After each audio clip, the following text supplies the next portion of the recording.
Welcome back, everyone, to day 2 of our virtual summit. We're back on track with regards to time after that little overrun. I'm told I'm quiet, so I'm going to start shouting and move closer to the microphone. And it's time for our next session, which, as I said just before the break, is a real look at where do you stand with regards to digital implementation strategy. And what I'm going to try and do in this session is use some technology. Because of my technology fail before the break, I'm going to get the camera to follow me and say hello to Richard. I won't go all the way around and show all of the gear over here, but hopefully I'm going to go that way, Richard's going to go that way, and he's going to take over. If it doesn't work, then I'll press some buttons and hopefully everything will be okay. Richard, yes, over to you. Thank you, Robin. It's always, oh no, it's followed you. Let's just cut the other camera, and then we'll go. I was just about to say thank you, Robin, for that kind introduction and almost technology working for us today. It's always nice to be back in the office and seeing the team doing seeing the stuff happening behind the scenes. So today's session, we're going to be talking about digital implementation strategy. Looking at any change for an organisation, we need to consider that sort of business-wide approach and strategy. And when it comes to digital implementation, this comes with sort of levels of uncertainty and disillusionment sometimes, which means that we need to focus on the ways to make these things work for us. And this session is really going to start to give you some understanding around where to start with this kind of thing if you're very early on in the sort of the journey in implementing a new piece of technology or a process, or if you're further down the chain looking at things like business certification, kind of give you a bit of a broad brush approach of understanding where you could go, what to look at, and how we can advise you. So to start off, I'm just going to introduce myself. So my name's Richard White. I trained as an architectural technologist when I was at university, and throughout my career I've taken the role of various different design-based and management-based processes. But since joining Man Machine just over 5 years ago, seems to have flown by, I've now become the AEC Technical Development Manager for our AEC team. I also do a lot of work around BIM consultation advice and develop our BIM Ready training program in the UK. Whilst doing all of that, I also have some other hats working on behalf of Building Smart UK and Ireland, leading their professional certification program, and also doing some upskilling development work for NEMA. And I also sit on the professional certification steering committee for Building Smart to help develop the international programs moving forward. And a little bit more around that a little bit later on today in my session, where we're talking a little bit around the professional certification program. So just starting off, I thought that it would be a good point to start thinking about the questions that we often receive when it comes to the delivery and the management of data, and the engagement and questions we often get from design teams, from contractors, from clients. And some of these ones on screen you might recognize because either you've been one of our customers and you've said this to us, or there's been a level of understanding that you need to gain. So anything from, well, we're working in a 2D space, we're using AutoCAD on a daily basis, but now we're being asked or pushed towards developing and using 3D intelligent models. There's been requests in tenders to go to provide assessment information around business certification or individual certifications and qualifications and capabilities of your team. Or in the worst case scenario, you've received you've won a project, and all of a sudden you've gone, well, actually, we've agreed to a load of things within our terms and conditions that actually we can't do. So this is quite common, and we come across these kind of conversations on a regular basis. And I thought this session would be useful to just elaborate on those subjects and how we can start to steer those into the wider aspects of delivering those projects.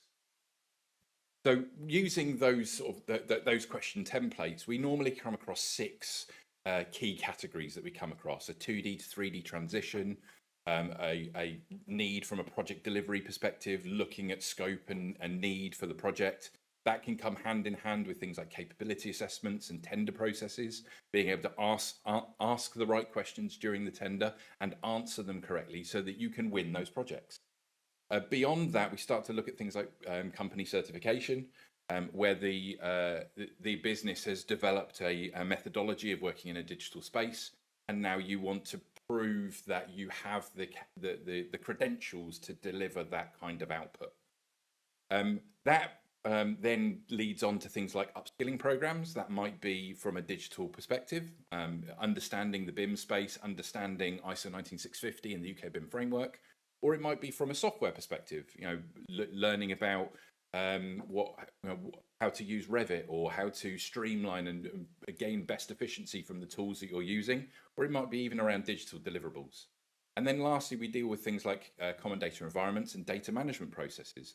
Some customers come to us and say, we have no way of managing our data. We're not doing this in a very efficient manner. So we need to make sure that we can capture this in a very streamlined and managed environment. So off the back of those, we then sort of build a set of focus areas. Some of these you may already be doing within your business, or you may be doing as part of a normal delivery process. But what we're trying to do is elevate these processes to incorporate digital standards, efficiencies and processes as part of that program. So using those, we can cover the majority of bases, and out of these 12 focus areas, there are often additional focus areas that might need to be addressed. But these focus areas will be able to steer and guide those individuals and those teams to be more aligned to things like ISO 19650 and the UK BIM framework.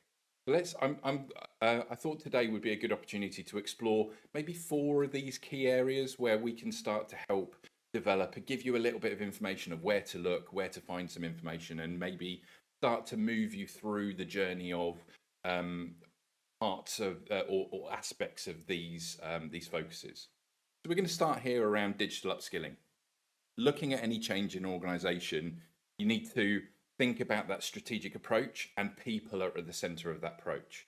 So it always starts with personal education and upskilling those individuals. And when we're talking about that we're not necessarily just talking about specialists in the field. We're trying to embed a business as usual approach into the way that we work.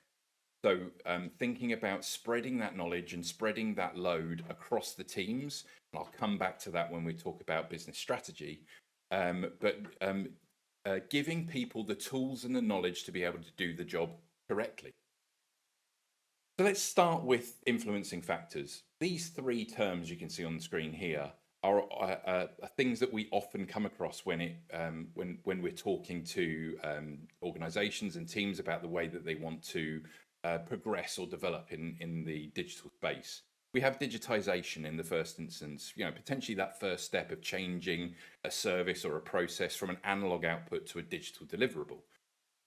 It could be something like a move from paper drawings to digital outputs. It could even be moving from that sort of manual or analog environment of a 2D CAD space into a more digital platform for modeling, such as Revit. In simple terms, this, in most cases, the teams who are still, we still come across teams who are still struggling with this first stage of digitizing their workflows. We often also come across teams who are going, well, we've already got things embedded, so we want to move to the next space and then start to gain efficiencies from what we're doing. So we then have the digitalization piece. Once we've moved through that digital space, we can start to improve or enhance the processes by automating those outputs using existing or new digital technologies. Essentially, we're embedding new processes to enhance efficiencies and how we deliver things. Many of the teams who already deliver digital outputs may look to start to individually assign those tasks or processes to streamline the way that they work. And then finally, we have digital transformation. For me, this is where we should target any business as usual approach within the construction industry, changing the way that a business is organized and manages itself and its services to be fully integrated with the data that they produce.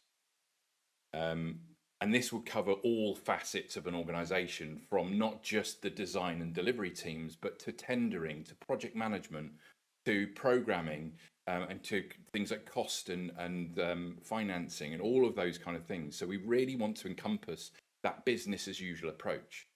And this is where the crux of our UK targets have been, with the uplifting of teams to deliver all our projects, including this information management approach, and aligning to the UK BIM framework and relevant standards, mandate, guidance.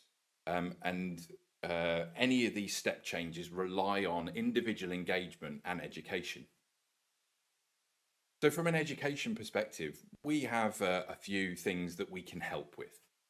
We have our BIM Ready program.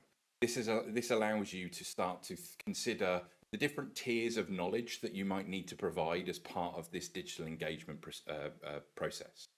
Down at the bottom level, we have our BIM Fundamentals course, BIM Digital Construction Fundamentals, where we give this overview of how the digital space works, some of the key terminology and aspects of how we can deliver our projects in a more streamlined environment. At the top of this slide, we've got things like specialist supplementary courses around things like COBE, Construction Operation, Building Information Exchange, and IFCs, Industry Foundation classes. Both these two fundamental courses are split into half-day theory, half-day hands-on. So you not only understand the why and the purpose of that data, but then also how to deliver it in an Autodesk-centric environment. For me, this goes down to the middle tier, which is our specialist focus area.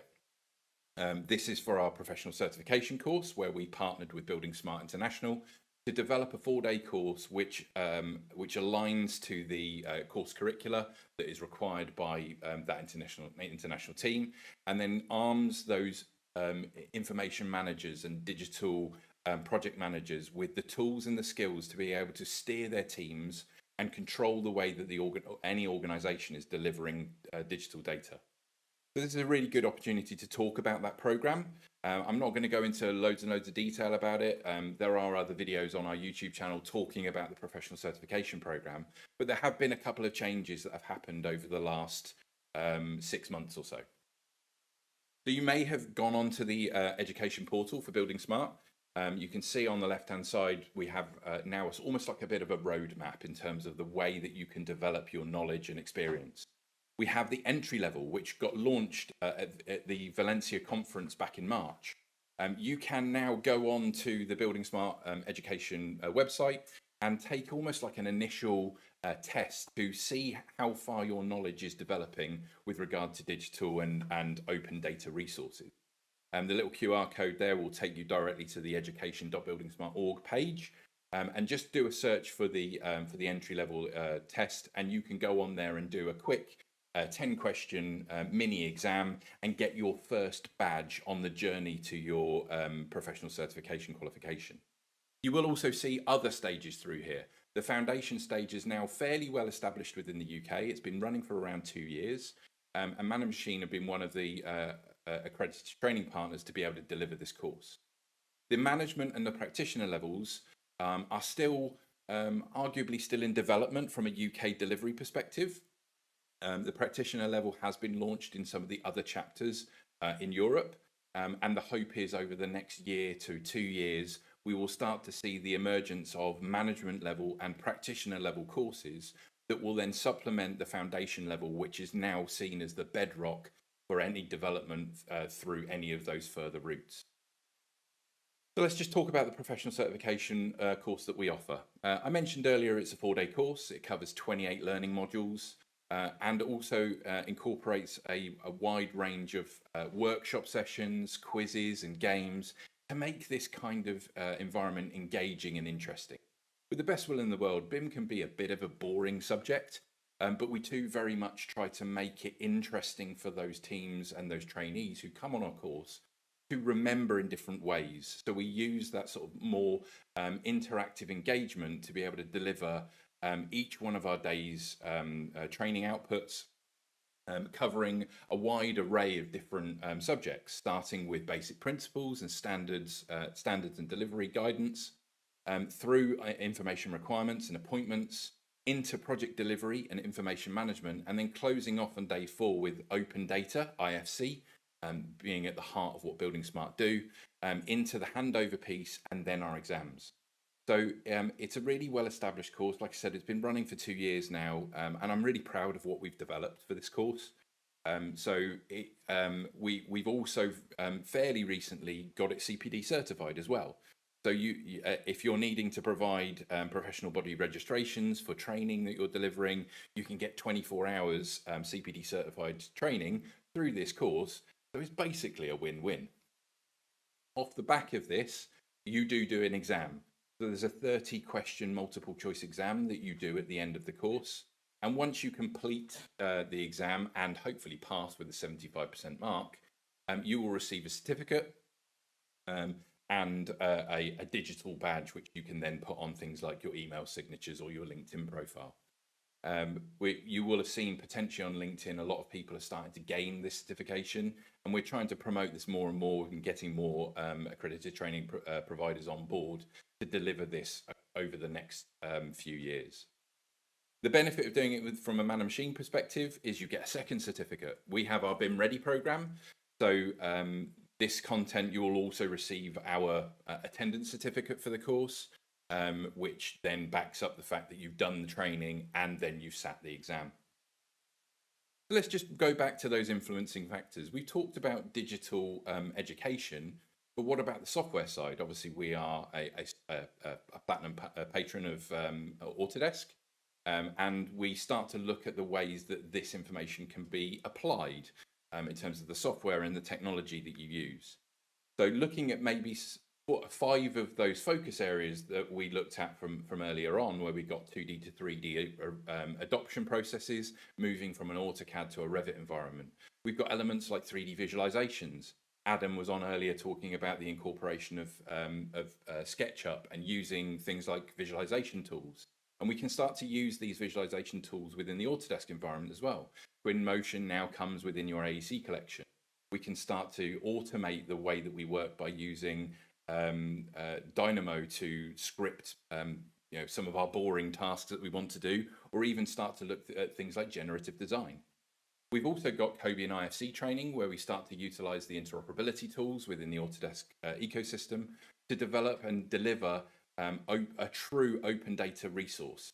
So delivering IFC and COBie outputs that can then be utilized both within the construction space, but more importantly, through the life cycle of the project into the operations and maintenance environment. We've then got things like extended use cases and library and template management, where we might want to think about the wider ecosystem around things like the Autodesk Construction Cloud or Navisworks to even enhance the way that we're engaging with our projects through the different dimensionality of BIM, moving beyond just the 3D space into things like time and cost management, sustainability, health and safety, and then lean construction and waste management. So there's lots to consider. And lots to maybe absorb, but we can start to help and steer teams in the right direction, both around the digital education piece, around processes and standards, but also around the software training. And that brings me really nicely on to the idea of data management and the need and the requirement for a CDE or a common data environment. Later on today, Robin and Nathan will be taking you through elements around our Autodesk Construction Cloud. Robin over there is very happy about doing that later on today. And we can start to explain the benefits of the different packages of information that can be created. But from a digital point of view, we want to think about how this is tying back into our standardized digital process. When we're dealing with a common data environment, the CDE is central to that ISO 19650 compliance perspective. And this can be seen very clearly within the ISO 19650 Part 1 Principles and Concepts document. We have on the left-hand side our maturity diagram, which illustrates the different layers of data and considerations that we need to incorporate within our businesses and our projects. That technology layer is at the center point of utilizing and managing technology to hone the way that we are becoming that information manager space. And then we can use things like the figure 10 that you can see on the right-hand side, looking at the different workspaces that the teams can work within to ensure that we're not only complying with the delivery and outputs that the clients will expect on our projects, but also controlling those through a quality and verification process. So ensuring that whenever we're moving between those different containers, we are meeting those quality assurance workflows potentially in line with ISO 9001. Now, something that comes up often is this term, the golden thread of information. And I'm not going to labor too much on this. There are lots of webinars and discussions around the golden thread of information, but this is essentially has a core influence on the Building Safety Act and has come from the Building a Safer Future document written by Dame Judith Hackett. To fulfill this golden thread, clients should be expected to meet the minimum requirements of data management. So you need to make sure that your building information is stored and managed digitally based on a single source of truth, readily available and searchable, available to those individuals who need that information to perform a job and delivery, and in a format that they can access. And actually, what the CDE does is it facilitates the use of these, and you will find that there are a wide variety of different common data environments out there, such as Autodesk Docs that we've talked about earlier, but you've got other systems out there as well, like ASITE and Procore and Viewpoint for projects, which will also hopefully meet the requirements of that need to embody that golden thread. There's been a lot of key focus around things like high-risk buildings, especially within the residential space and off the back of the Grenfell disaster. But we need to make sure that we're managing this on any type of project in a consistent way. The likelihood is those high-risk buildings are going to start to affect more and more types of buildings as we go through, and not just the residential space. We've also got considerations around data security. So dealing with ISO 19650 Part 5, this standard addresses the security-minded approach to information management and ties well with business certifications such as ISO 27001 or Cyber Essentials. Some of these projects require alignment to meet the sort of nominated data security processes, including meeting the needs of a secure data approach. This is often the case with projects for the likes of Ministry of Defence, potentially high-risk hospitals like mental health, or high-profile government building. So thinking about the wider aspects of that data security means that we can start to address this. Bearing in mind each one of these requirements, we can align our data management technology to suit the project needs by exploiting specific workflows such as approval and verification audits, and apply those rules to a system to limit bad information being placed within the system and then not being found again. Using nominated naming conventions like the ones that sit within ISO 19650 Part 2, UK National Annex, this can help unify those teams in a singular procedure and approach to allow for recovery, reuse, and production of that data. Having these workflows documented in alignment with 19650 can also provide you with a great evidence and audit trail to meet the quality management systems ISO 9001 certification, including your project delivery protocols. So ISO 19650 and ISO 9001 are very closely tied together, and it's definitely a consideration you should have when entering into something like a business certification scheme. Man-a-Machine can help with these business processes and setting them up correctly, and train staff to utilize the common data environment, because essentially we employ a combination of different implementation workshops and training courses to ensure that the systems meet the needs of the organization and the projects, and it's used correctly in operation. We highlighted in our keynote speech with Nathan around our new e-learning platform, which is also providing an added layer of support to guiding teams when administering or training existing or new staff on the Autodesk Construction Cloud. And this can be a really useful resource to be able to refer back to should you forget how to do something on that space. So that moves me quite nicely into how we want to start to assess those businesses and where they are at the moment. In some cases, businesses want us to review their current processes for alignment to 19650 or meeting the needs of a particular project deliverable. This is where we can offer a broad technical assessment looking at a wide variety of areas of focus, develop and aid in gaining business certification, or just a roadmap to improve the way that you can work. We need to make sure that the business strategy approach is central to the way that you work, aligning your organization in the same direction with things like having an overall digital vision and an idea of where your organization is and wants to get to. Having then a process defined of how to get there. What are the flaming hoops that you need to jump through to make sure that you're meeting those requirements? Creating working parties and steering groups to help define that documentation throughout this journey towards those defined goals, and then using things like key performance indicators to measure that approach. How far have you got and what has been achieved? This allows us to identify those skill gaps and putting in place training and development to plug those holes, ready for the implementation to take place at different stages of the project. So the approach that we often take is we review current project and business processes, assess where new processes or amendments can be added or adjusted, and then we can build a strategic roadmap which allows the digital leads, program team members, to be engaged in an incremental focus on these key areas of development. The worst thing you can do is to plan to do it all in one go, because people inherently dislike change. So gradually drip feeding updates and improvements over a nominated period to ensure that the eventual goals are then achieved. The speed of implementation depends on how much time and resource you can apply to it, and the availability of that resource as well. Sometimes this can take a short period of time, maybe a matter of months. Sometimes this can take a year or more to get to that point, to make sure that all of the responsibilities, deliverables, teams and processes are in place to demonstrate the capability against a potential eventual business audit. And this also incorporates things like documentation.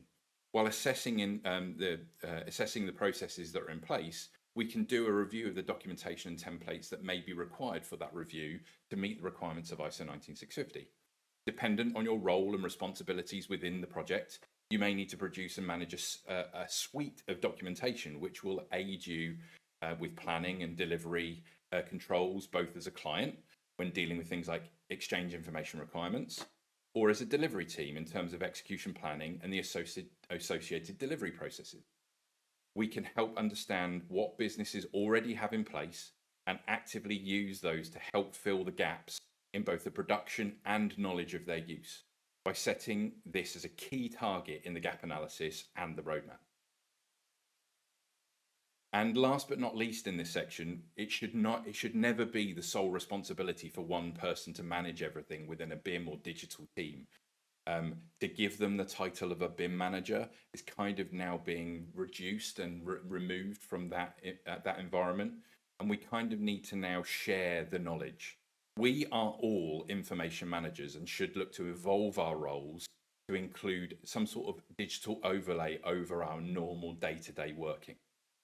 Getting wider team buy-in to support the wider organisation is key to a well-implemented plan, and therefore leans back on educating those wider teams to gain an understanding of process and terminology. So this kind of leads us to the end point or an end point for an organisation. We need to consider that business-wide approach in incorporating that digital implementation strategy, which includes people, process, guidelines, and technology. It should be noted that the current recognised certification process, when accredited, which is accredited by UCAS, which might be included in your tender documentation, is ISO 19650 Part 2, and specifically Part 2. This is the standard that deals with the delivery phase of assets, so essentially your design and construction phase. This standard provides a good framework for each of the teams to understand their roles and responsibilities and the expectations for your team and other teams to meet and to be assessed against. It should be noted that there was no equivalent UCAS-backed process for the now retired BIM Level 2, And for those of you who are still noting about BIM level 2 in your tenders or are receiving tenders with them contained, it doesn't exist anymore.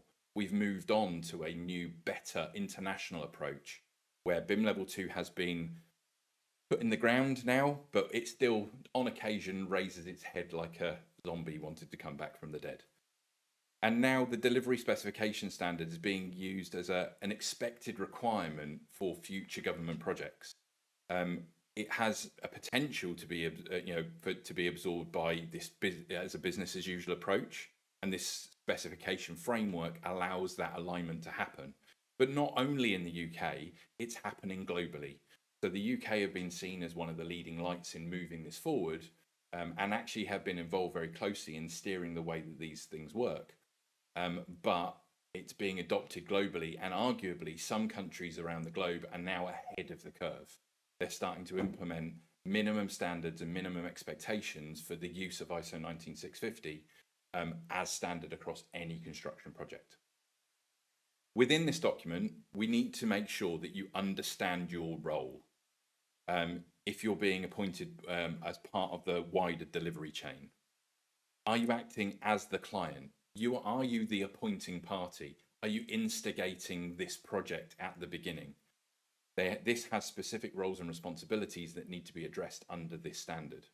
Or are you further down the supply chain into the lead appointed party? Are you a main contractor, a lead designer, or a design discipline who are getting directly appointed by the client? This then comes across, you then encounter a different set of responsibilities that you may need to address. Or even further down the supply chain, acting as an appointed party is something like a manufacturer, a specialist designer, or a subcontractor on the scheme. You still need to meet minimum deliverables and outputs for the project, but you may need to align more to a lead appointed party or an appointing party's requirements than necessarily setting them yourselves. Each of these comes with a set of tasks and responsibilities which are applied to the appointment and the agreements between these teams. And understanding what you need to manage and control is a key to making sure that you can fulfill that role. And while we're talking about roles, we also talk about responsibilities. In this standard, it contains 8 key phases which cover project instigation through briefing, through mobilization, information production and completion. These tasks apply to various different points on the project timeline and outline key documents, processes and deliverables that you may need to illustrate as part of an assessment process. I've shown up on screen here an example of maybe a focus around one of the lead appointed party deliverable tasks. And they are not a quick fix or it's a quick thing that you can just deliver without having some consideration of what is actually required. The hope is by the time that you get to apply for business certification, you have all the people, processes, technology and guidance in place to suitably illustrate that your projects can consistently be run in accordance with this specification, whilst also incorporating any other parts of the UK BIM framework or the different parts of ISO 19650. Currently, UCAS has approved the organisations at the bottom, BSI, BRE and LRQA, to meet a set of standardised assessment processes. And there may be further organisations that are added to the list over the coming years, or even or potentially even further parts of the ISO 19650 standard added to. I expect that the sister document to this standard, ISO 19650 Part 3, covering the operational phase of assets, is a logical progression for the facilities management and operational spaces in the future. So just closing off, we can help prepare teams through training, consultation, using our team experience and advise and guide around best practice. To name just a few examples, you could purchase consultation sessions to support providing valuable expertise during the initial stages of change implementation within a business or beyond as more requirements are understood and require engagement. For scoping to tender-based activities, project and technology delivery, or specific deliverables and outputs. We like to empower teams to be able to become self-sufficient in the digital space as opposed to doing it all for you, as we all find that this is much more valuable to teams in the long run. There are a lot of organisations out there that would like somebody else to do this, but that doesn't benefit those teams from a long-term approach perspective. So let us give you the knowledge and give you the education on how to do this yourself. So in conclusion, it's difficult for any organisation to implement and learn on their own. Seek advice, educate the whole team to understand that everyone is an information manager. And we have some new rules to make it easier in the long term. Man and Machine here are here to offer advice, training and guidance to provide a direction and trusted expertise within the construction industry to help you avoid those pitfalls that we've come across throughout the implementation and delivery processes. Whilst you have expertise in many areas, we can't know your business better than you. So by sharing experiences within your team, you can use that knowledge to grow in the digital realm in changing the face of the construction industry and incorporating digitization and digitalization across the board. Thanks for your time today. By all means, when if you get to see this either live or in the future on a YouTube channel, get in touch with us. We're here to help. We have a lot of technical resource and a lot of technical knowledge that we just want to share with you. So come and see us, and hopefully we can help you move forward on your digital journey.